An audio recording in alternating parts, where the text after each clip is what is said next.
Now, the government, of course, is saying do not travel if you can avoid it, but Steve's probably going to talk more about that. Welcome back to Steve Collins. Hi, yes, thank you very much, Fred. Well, Happy New Year. And welcome back. Yeah. Welcome back to the couch as well, 2020.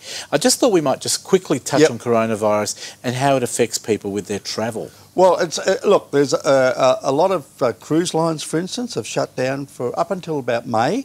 All the Disney theme parks have closed down. There are travel bans onto some places in the world, South Korea, Italy, etc., Iran. Yep. And so you've got to be very, very careful because this thing spreads pretty quickly. Yep. So the best thing you can do is just take precautions. Also, the thing is, if you, for instance, if you've got your Bali trip, which a lot of West Australians do, booked it. All or most that I know of employers are saying, well, if you want to go, go, but you have to self-isolate for 2 weeks afterwards, and that will either come out of your holidays or that will be, you know... an expense. With no pay. Exactly. So consider that before you travel. Look, there are reasons why some people have to travel. For instance... a wedding or a death in a family or something like that. I'm reliably told by a friend that works at the airport that the airport is pretty quiet at the moment, so you probably will get a seat next to you on the plane. And last week, what did the Prime Minister say about travel? He said, if you don't need to travel... He said, if you don't need to travel overseas, then please really consider what you have to do. And talking about travel overseas, I'm going to talk about Denver. Denver, Colorado. Denver, Colorado. It's just a lovely city. It's at the base of the Rocky Mountains, and it's a very, very walkable city. It's not one of the biggest cities in the US, but it is really attractive. The thing I like about it is it's like being in the Wild West, but in a very, very cultured Wild West, if you know. Way, I guess. Yeah, a very, very modern one. A lot of their buildings there are sort of Victorian era buildings, and they've got some really nice public buildings. So it's a great place to go and visit. I got there by train because I was doing a train across America, and I managed to stop there. There's a Union Station. That's where I stopped off. There's a hotel there called the Crawford. They've revamped the whole of Union Station, and they've put in restaurants. That's the Californian Zephyr. So you can get to it very easily from anywhere in America. Well, you can fly there, but the train's the best way. Because when you're coming down from the Rocky Mountains, and this is the most amazing building. There's restaurants, there's shopping malls, there's bookshops, there's everything there. But coming down from the Rockies, we were the train was late, as it always is, and when I was coming in, this is a tattered covered bookshop. This is one of the best bookshops I've ever been to. It's absolutely fabulous. Looks funky. The range of books they have there, that's a wax figure. It's a bloke that used to go in there all the time. This guy sits outside and he'll write a poem on his typewriter for you. You give him any topic, he'll write a poem. Now, this is around Larimer Square, which is a great shopping street. They've got all these funky boutiques and restaurants. I got my hat in Larimer Square. Wow. This is from Denver. That's why I'm wearing it, because they have all these great hat shops there. They have Rockmount, which is one of the most famous Western gear shops there you are. This is Rockmount. In the whole of the USA, and people like Paul McCartney and that go there and buy their Western shirts to perform in. Just the most amazing place. Does it look very European in a sense to me? Well, it does. It's got those touches. It looks like, and there's modern parts to Denver, but the parts they've preserved, like the 16th Street Mall and Larimer Square, and a lot of their buildings, they look like sort of prohibition area, or they look like Western towns, but not the old wooden ones. You know, the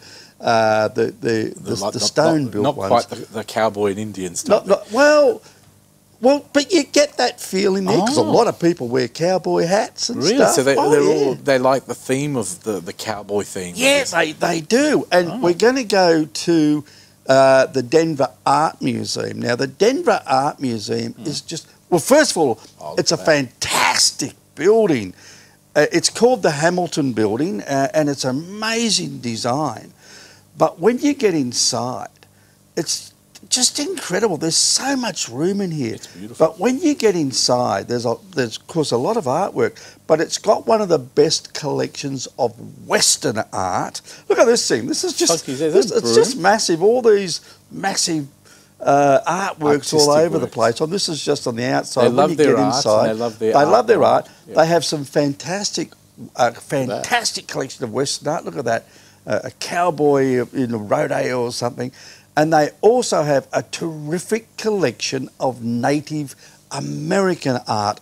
And it's fantastic because it's what they... you've got your totem poles, you've got the coats that they used to weave, which see that they're so intricate. Yeah, I can see it's just amazing. There's a lot of the artworks there, and some of it is huge. You don't get the photos.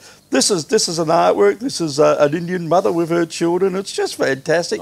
That is how they used to decorate their horses, you know. It's beautiful, It's just fantastic. And then out on the streets, you've got this fabulous artwork everywhere. It's just It looks like a very artistic place. It is artistic. Easy to get to. Great public transport to get there. Well, the public transport is easy. They've got a good bus system. They've got the 16th Street Mall, which basically runs from the Union Station right up to the Capitol Building. It's 1 mile in length, and of course over in America it's miles, but they have a free bus service that leaves about every 90 seconds, and you can hop on and off at every intersection. So it's great. You can just hop on, hop off, go a bit further. But once you get up to near the Capitol Building, now this is the centre of Denver. And not only are there these magnificent public buildings there, but they've got terrific parks. Once again, you've got all these terrific fountains and statues. There's a lot to see, That's the modern part of Denver, just to show that it exists. And there in the background is the Capitol Building. Look, you can just wander around here. I think that's a Supreme Court or something like that. So you've got your makeup of modern, and then cultural, and you've got all these wonderful public buildings as well. Now, and that's their version of the Liberty Bell, which is actually. How long would you stay there if you went to Chicago? Well, the thing is, you could stay there for a week easily because there's so much stuff. Not only within Denver itself, and I only saw a little bit of it. Denver's called the Mile High City because it is a mile above sea level in the old language. And it's just great, and I love the colour of all these buildings, the local stone buildings. Incredibly it's really good. Well. There's these terrific avenues that you can walk down. Good food. The other thing is, now we're into it. It's got some of the best pub breweries in America, and it's got heaps of them. And this is one I went to. It was not only a pub brewery, but it was a cidery. You get terrific food there. There's a lot of great restaurants. They actually do have a beer tour that you can do to go to all the pub breweries. There's a new one that's opening, and it's a beer spa where you have spa treatments where beer. I thought you just drink the well, you can drink it whilst you enjoy the spa with beer. But another thing they've got there, which is fantastic, is a selfie museum. And what it is, you go in there, and it's a hoot. Because they've got all these backdrops. Now, some of them are just sort of landscapes, but they've got all these fun things, and they've got giant props and stuff like that. So you get selfies with all these props, and it's really great. Sounds like many reasons to go to Chicago. Well, no, this is Denver, actually. Denver. You can go to Chicago as well, because I went from Denver to Chicago. I'm thinking of another thing we were talking about. Yeah, we did. Sorry, Denver, Colorado. We're talking about Denver, Colorado. Denver, Colorado. How do we get there? Well, look, you can obviously fly from Australia. You've got to fly through another city or another 2 cities. There's no direct flights from Australia to Denver. I caught the train. And I tell you why, the best reason for catching the train, it goes from near San Francisco, a place called Emeryville, which is a suburb out of San Francisco, and it goes all the way to Chicago.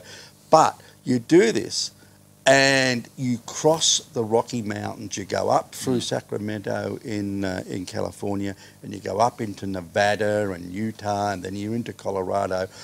The scenery is drop dead gorgeous. And when is the best time? Amazing. Tell us the best time to go there. Well, I went in May. Yep. And May is a really good time to go because the weather is ideal there. Now, bearing in mind that Colorado gets very, and Denver gets very, very cold in the winters, much colder than we're used to. But May, it's just before the summer. The summers can be very, very hot there. Yep. We're sort of used to the heat. But the best seasons to go are probably in their spring and what they call their fall. Beautiful. Because you get the change of the colours in the trees and that. Denver, Colorado. A place to go. Wonderful place to go. And how long does it take us to fly there from Perth? Well, it depends which way you go. I mean, for us, to get to North America, for us, we're probably better off going via the Middle East, going on Emirates or Qatar. Because the reason for that is when you get to either Dubai or Doha, when you catch a flight to the States, they go over the North Pole, so it's actually quite quick for us to get there. Beautiful. And I'm not sure if they have direct flights from any of those ports into Denver. But look, it's a major city. Sounds it's a major beautiful. hub in the Rockies, and it's the most beautiful city. There you go. When all the coronavirus warnings disappear and people get back to normal, check out the cheap airfares at the moment with all the different airlines. Oh, big bargains coming up. Big bargain, I reckon there will be to get the business back to. Denver, Colorado. Steve, what's your web address if people want to search you? Steve Collins, travelcorrespondent.com. Look forward to listening to you on Friday nights on 6PR on Perth Tonight around 10 o'clock and in a couple of weeks back here at the couch. Yeah.